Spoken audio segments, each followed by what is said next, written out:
Rain pattered softly on the windows of Cozy Corner Bakery in Seattle, casting a misty glow over the quiet room. Isabella Ramirez, just 25, sat alone in her wheelchair, staring at a chocolate cake topped with 25 tiny candles that flickered like faint hopes.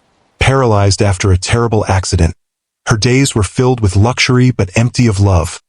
Her CO father was too busy to notice her. The bakery door jingled, and Nathan Brooks, a kind-hearted widower with calloused hands from crafting furniture, walked in with his 7-year-old daughter, Mia, holding a homemade cookie wrapped in a colorful ribbon. Mia's eyes sparkled as she whispered to her dad, then ran to Isabella. "Can we celebrate with you?" she asked, her voice bright as sunshine. That simple question lit a spark in Isabella's lonely heart. But what secrets would it uncover? Wherever you're watching, smash that like button to see how one small act changes everything. The Seattle rain fell in a gentle drizzle, painting the streets with a glossy sheen that reflected the city's soft lights. Inside Cozy Corner Bakery on Pine Street, the air smelled of warm cinnamon and fresh-baked bread, a comforting contrast to the chilly gray outside. Isabella Ramirez sat in her sleek wheelchair, her hands resting lightly on its smooth arms, staring at a small chocolate cake. 25 candles flickered on it, their tiny flames dancing in the quiet room. At 25, Isabella felt the weight of another birthday alone. Her dark hair fell in soft waves over her shoulders, and her eyes, deep like the Puget Sound on a stormy day, held a quiet sadness. 5 years ago, a skiing accident on Mount Rainier had taken away her ability to walk, leaving her in a world of polished luxury but aching loneliness. Her father, Alexander Ramirez, was the big boss of Ramirez Dynamics, a tech company that made smart tools for hospitals and businesses. His name was known everywhere, his decisions shaping cities and markets. But for Isabella, he was a stranger who sent quick emails or wired money instead of hugs. The accident had changed everything. Not just her body, which no longer listened to her wishes to run or dance, but her connection to her dad. He'd thrown himself into work, like he could fix her pain by building a bigger empire. Their Medina mansion, with its wide glass windows showing Lake Washington's rippling waves, had everything. Nurses who moved quietly, machines that hummed softly, doctors who spoke in calm tones. But they all said the same thing: she'd never walk again. And Alexander? He couldn't give her what she needed most: his time. Birthdays meant bank transfers, not warm wishes. Holidays were spent with staff paid to smile, their kindness as stiff as the crisp uniforms they wore. Isabella's wheelchair, with its soft leather seat and quiet wheels, wasn't just for moving. It was a reminder of how far she felt from everyone else. She'd learned to live in the spaces between her father's calls, her world shrinking to the walls of her grand home, where the scent of lavender cleaners and the hum of smart devices filled the silence. Then, the bakery door jingled, a cheerful sound cutting through the quiet. A man in his 30s stepped in, his flannel shirt damp from the rain, his boots leaving faint wet marks on the tile floor. Behind him bounced a 7-year-old girl, her raincoat bright yellow and her boots squeaking with every step. She held a small box tied with a rainbow ribbon, her green eyes sparkling like the city lights outside. This was Nathan Brooks, a furniture maker from Fremont, and his daughter Mia. Nathan's hands were rough from years of carving wood, his face kind but lined with a quiet sorrow. He'd been raising Mia alone for 6 years since his wife, Olivia, died giving birth. Unlike Alexander, who ran from pain, Nathan had learned to carry it, teaching Mia that sadness could live beside joy, like the way rain and sunshine sometimes shared the Seattle sky. Mia had her mom's bright eyes and her dad's big heart, a mix that made her notice people who seemed lost. She'd grown up hearing stories of Olivia, her love for painting flowers, her laugh like bells in the wind, and learned that love could stretch beyond the people you could touch. Nathan always told her to look for the quiet ones, the ones sitting alone with smiles that didn't reach their eyes. "Everyone needs a friend, Mia," he'd say, his voice warm like the coffee he sipped each morning. "Sometimes you have to be brave and offer it first." When Mia saw Isabella alone with her cake, her heart tugged. She'd seen that same look in her dad's eyes on tough days, when he thought she wasn't watching. she whispered to Nathan, her small hand pulling his sleeve. Nathan looked at Isabella, seeing the way she sat so still, like she was trying not to be noticed. His eyes, used to finding beauty in plain wood, saw past her fancy sweater and shiny wheelchair to the person underneath, someone drowning in loneliness. Approaching her felt right, like the way a hammer fits perfectly in his hand. "Excuse me," Nathan said softly, his voice like a warm blanket. "We were wondering if we could sit with you. Mia really wants to wish you a happy birthday." Isabella looked up, surprised, her eyes moving from Nathan's gentle smile to Mia's excited grin. When was the last time someone wanted to be near her without being paid? Mia didn't wait for an answer, skipping forward with her box. "I'm Mia. This is for you, a cookie we made today. It's got extra chocolate because Daddy says chocolate makes everything better." Her voice was bright, like the jingle of the door. "We come here every year for Mommy's birthday. She's in the sky now, but Daddy says she sees us celebrating." Mia's words, so simple and honest, hit Isabella like a warm breeze, melting the walls she'd built around her heart. Nathan pulled out a chair, moving slowly, like he knew the best moments couldn't be rushed. "I'm Nathan," he said. "That's a beautiful cake. No one should celebrate alone." Isabella nodded, her throat tight with feelings she couldn't name. When Mia started singing Happy Birthday in a sweet, slightly wobbly voice, the bakery felt alive with warmth. Isabella closed her eyes and made a wish, something she hadn't done since the accident. It was simple but deep. She didn't want to be alone anymore. Nathan's deep voice joined Mia's, their song wrapping the room in a cozy glow, like the candle's light bouncing off the wooden tables. The smell of chocolate frosting mixed with the rain-soaked air, and for a moment, Isabella forgot the world outside, the wet streets, the honking cars. All she saw was this table, these two strangers who chose to see her. Other customers smiled, but Isabella barely noticed. Her heart was too full, beating with a hope she hadn't felt in years. Over the next few weeks, that one moment grew into something bigger. They started meeting at Green Lake Park, where the grass smelled fresh after rain and ducks quacked for Mia's breadcrumbs. The park's paths were smooth, perfect for Isabella's wheelchair, and the air carried the scent of blooming flowers and wet earth. Nathan's presence was easy, never asking for anything but her company. He didn't stare at her chair or act sorry for her. He just saw her, like the way her laugh sounded like music, or how her fingers tapped when she got excited about a story. Mia would chatter about her drawings, pictures of dragons and stars, or ask Isabella about books, her small hands sticky from snacks. Their talk started light, about rainy days or Mia's school projects, but soon they went deeper. Nathan told stories about Olivia, not with fresh pain but with a soft love, like a favorite song played quietly. He talked about her art, how she painted their tiny apartment with colors that made it feel like a forest. He shared how she faced her pregnancy with bravery, even when things went wrong. Isabella opened up too, her voice shaky at first. She described the accident, the cold snow, the crash, the quiet before the pain. Then the harder stuff. Waking up to her dad treating her like a problem to fix, his face cold as he talked to doctors like they were business partners. The mansion, with its fancy gadgets and silent rooms, felt like a cage. Every need met except the one to be loved. Mia would interrupt with perfect timing, pulling Isabella into games where wheelchairs could fly and sadness was just a color to paint with. "Are you happy today, Miss Isabella?" she'd ask, her serious face like a tiny doctor checking a heartbeat. One rainy day at a cafe by Elliott Bay, where the air smelled of salt and coffee, Nathan watched Isabella laugh at Mia's silly story about a talking dog. Something warm grew in his chest, not loud like fireworks but soft, like sunlight breaking through clouds. Isabella felt his eyes and turned, their gazes locking. The cafe's noises, clinking cups, soft chatter, faded, leaving just them, two people who'd been hurt but might fit together. Nathan reached out, his rough fingers touching hers, warm like the wood he worked with. "Isabella, you make our days brighter. Mia and we're here because you make us feel whole." Tears came, but she didn't hide them. "I'm scared," she whispered. "I don't know how to let people in." Nathan smiled. Me neither, but we can figure it out together. Their bond grew slowly, like flowers in Seattle's short summer, full of small joys.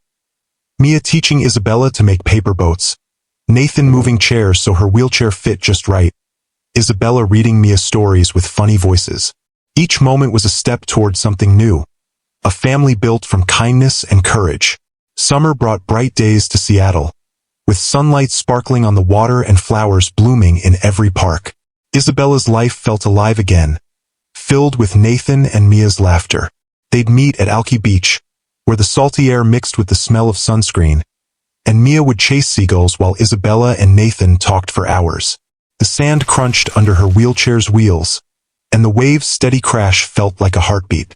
But in the background, Alexander Ramirez watched from his tall office in downtown Seattle, where glass walls showed ferries gliding across the Sound. His desk was covered with reports from private investigators, papers that smelled of ink and suspicion, telling him about Isabella's time with Nathan and Mia.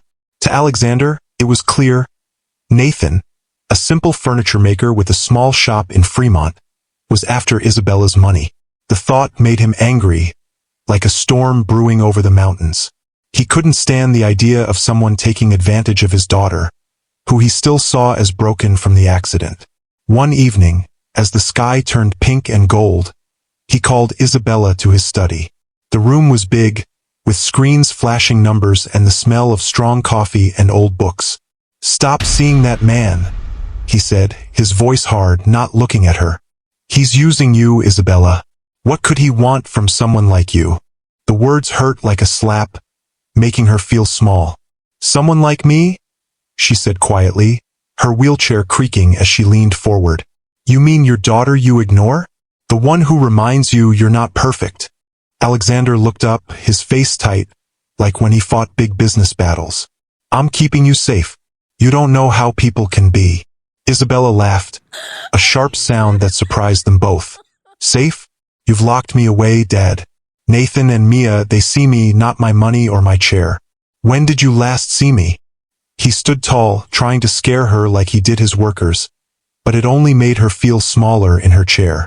"If you don't stop, I'll make it legal. I'll say he's taking advantage of you. I'll ruin his shop." His words were like thunder, and Isabella knew he meant it. He'd destroyed bigger things before. The thought of Nathan's workshop, with its warm wood smell and tools clicking softly, being taken away was too much. So was imagining Mia, with her bright smile, hurt by her dad's power. That night, in her room where the lake's dark water reflected the moon, Isabella sent a text with shaking hands. "We can't meet anymore. Don't call me. I'm sorry." It felt like breaking something precious, each word hurting like a cut. Nathan read the message in his small living room, rain tapping the windows, the phone's light showing his sad face. The words didn't sound like Isabella. They were cold, not like her warm voice. Mia found him later, climbing onto his lap, her pajamas soft and cozy. "Why are you sad, Daddy?" she asked, touching his cheek. "Miss Isabella says we can't see her," he said, his voice heavy. Mia thought hard, her face serious like she was solving a puzzle. "But she loves us," she said. "Her smiles are real, like when we're happy together." Nathan hugged her tight, amazed at her smart heart, but sad she was learning love could hurt. For 3 days he stayed away, though it felt like holding his breath too long. His workshop, with its sawdust smell and wooden shapes, felt empty without stories to share with Isabella. Mia stopped singing, her joy fading like a cloudy day. On the 4th day, when Mia asked if Isabella didn't want them because they weren't rich, Nathan decided he couldn't let her believe that. They drove to the Ramirez mansion, rain falling harder now, the car's wipers swishing like a heartbeat. The big gates, surrounded by tall trees, kept them out. The guard was kind but firm. "You're not allowed in." Mia pressed her face to the wet bars, calling, "Miss Isabella, we miss you. Please come back." Her voice was loud, full of love, carrying through the storm. Inside, Isabella heard it from her room, where she'd stayed since her dad's words. The sound broke her heart, each call reminding her of what she'd given up. She wheeled to the window, seeing Nathan and Mia at the gate, looking lost in the rain. Something inside her clicked, like a light turning on. She was done letting her dad choose her life. She took the back elevator, avoiding him, and reached the kitchen, where the smell of fresh bread filled the air. Elena, the cook who'd known her forever, saw her face and opened the back door. "Go be happy, sweet girl," she said softly. Nathan spoke up, his voice kind but firm. "Being scared is okay, but being there matters more. Isabella needs you." Alexander nodded, tears in his eyes. "How do I fix this?" he asked. "One day at a time," Isabella said, taking his hand. That night, they shared a cake, talking softly as the rain slowed. Alexander started changing. He spent less time at work, learned how to help Isabella with her therapy, even visited Nathan's workshop, where the wood smell calmed him. Isabella and Nathan grew closer, teaching classes together at a community center, helping others like them. Mia drew pictures of their super family, full of love and hope. Their story showed that even after storms, new beginnings could grow. Autumn painted Seattle with red and gold leaves, crunching underfoot like happy secrets. The city smelled of crisp air and wood smoke, and Cozy Corner Bakery was ready for a special day. It was Isabella's 26th birthday, but more than that, it was her wedding day to Nathan. The bakery was decorated with orange and yellow flowers, their sweet scent mixing with fresh coffee. Lights twinkled like stars, making the room feel magical. Isabella, now 26, glowed with a happiness that came from hard-won love. Her wheelchair, decorated by Mia with ribbons and leaves, rolled smoothly down a wide aisle. She wore a dress made from her mom's wedding gown, soft and flowing, with tiny flowers in her hair that smelled like summer's end. The guests were few but special. Nathan's friends from his workshop, their hands rough but hearts big. Isabella's old friends, back in her life now that she was free from her dad's rules. The bakery workers who'd watched their love grow, and Alexander, her dad, who'd changed so much. He walked beside her chair, his hand gentle on her shoulder, his eyes wet with proud tears. "You're beautiful," he whispered. "Mom would love this." Isabella smiled, squeezing his hand. "She'd love you too, Dad, for coming back to me." Nathan waited at a simple altar, his smile warm like the sun breaking through clouds. Mia stood next to him, her dress the color of autumn leaves, bouncing with excitement. The bakery owner, with flowers still on her apron, led the wedding, her voice full of joy. Nathan's promises were simple but strong. "Isabella, you showed me love isn't about being perfect. It's about fitting together, broken pieces and all. I'll roll your chair, carry you, but most of all, I'll always see you." Isabella's words made everyone cry. "Nathan, you and Mia gave me a future I thought was gone. You didn't see my chair, you saw me. I promised to love Mia like my own, to love you always, and to choose us every day." When they kissed, Mia cheered so loud it made everyone laugh, turning the quiet moment into pure joy. The party stayed in the bakery, with music from Nathan's friends playing guitars, the strings humming like a happy heartbeat. Isabella spun her wheelchair, laughing as Mia danced around her, leaves falling from her dress. Alexander took the microphone, his voice shaky but clear. "I thought being strong meant never needing anyone," he said. "You all showed me strength is in love, in being there. Isabella, Nathan, Mia, thank you for teaching me what matters." As night fell, the stars shone bright, a rare clear sky over Seattle. Isabella and Nathan stepped outside, the cool air smelling of pine and promise. He handed her a piece of wedding cake. "No one eats cake alone," he said, smiling like it was their first day. She laughed, kissing him softly. "I'll never be alone again. Not with you, Mia, Dad." She paused, her hand on her belly. "And our little one." Nathan's eyes lit up. "You're?" She nodded. "I was going to tell you tomorrow, but Mia noticed I've been sick in the mornings." Nathan knelt by her chair, his face serious but happy. "It might be hard with your condition," he said, "but we'll face it together." 6 months later, in a hospital room that smelled of clean sheets and hope, Isabella gave birth to a healthy girl, Elena Olivia Brooks. named for the cook who helped her escape and Nathan's wife who'd inspired them. The room was full.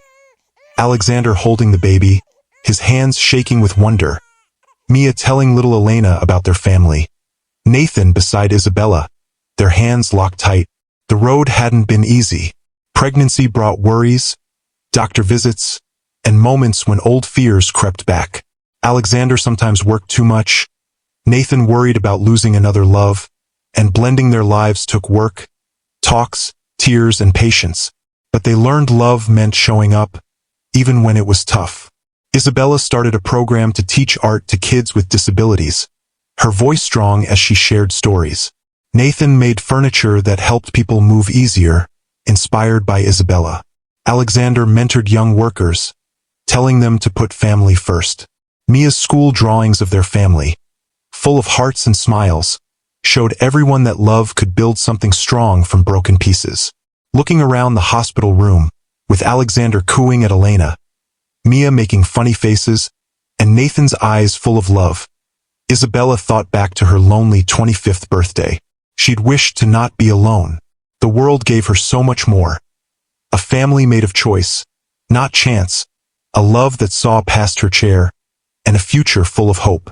As Elena's tiny hand held her finger, Isabella whispered thanks for the journey that brought her home. Outside, the stars watched over them, shining on a family that would keep choosing each other through every rainy day and sunny moment ahead.